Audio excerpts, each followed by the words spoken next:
Everybody but the President of the United States does seem to understand the stakes here. I'm joined now by the ranking member of the Intelligence Committee, Senator Mark Warner, Democrat of Virginia. Senator, it almost seems preposterous to argue about whether it's classified. It just seems to me that, as a civilian, that the timing of an imminent surprise attack is classified by its very nature. Yeah.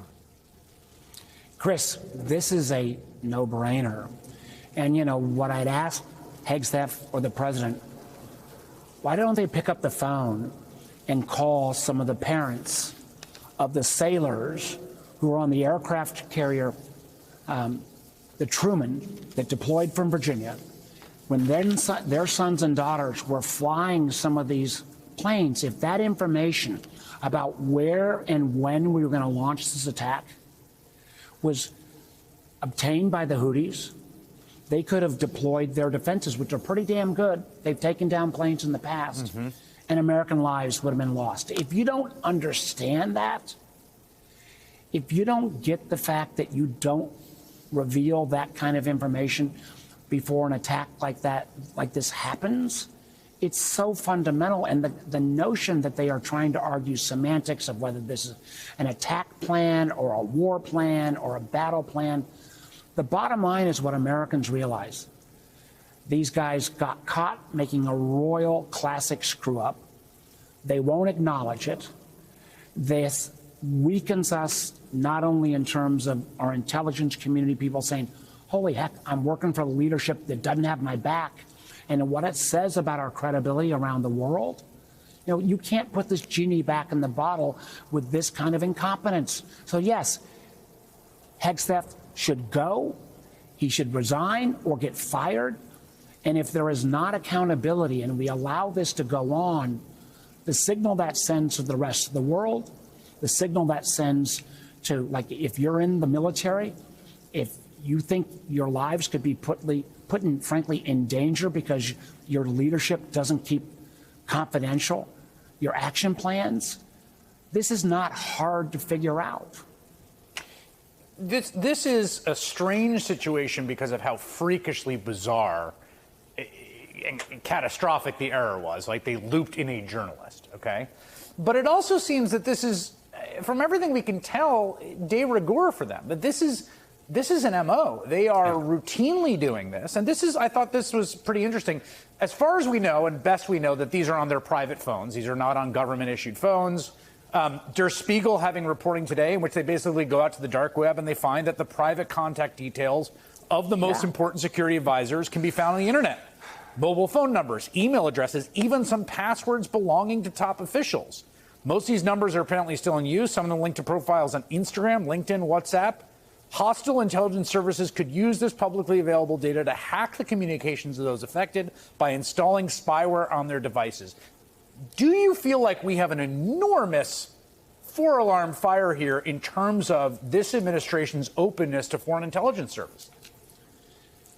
Yes, and I'd also say this is not a one-off. Let's just recap the fact that this is a pattern of sloppiness, a pattern of irresponsibility. Excuse me, the first 2 weeks in office, they inadvertently exposed the identities of 200 CIA agents. Yep. That means those young men and women can't be deployed around the world.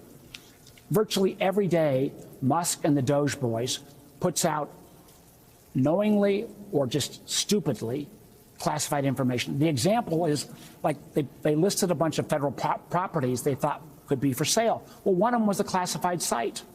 Or the fact that you've got the Doge 25-year-old kid looking through some of the Treasury accounts, because the truth is there are places where we try to hide operations in foreign nations, and things can be revealed that way. So if this was a one-off, you still wouldn't excuse it.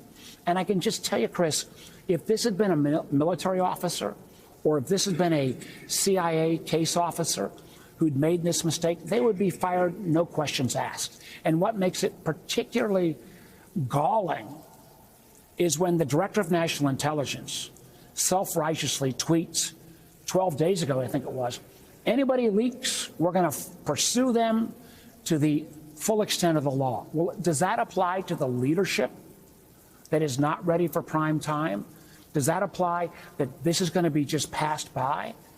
The damage that's done, you can't rectify this. And again, I go back to the initial point.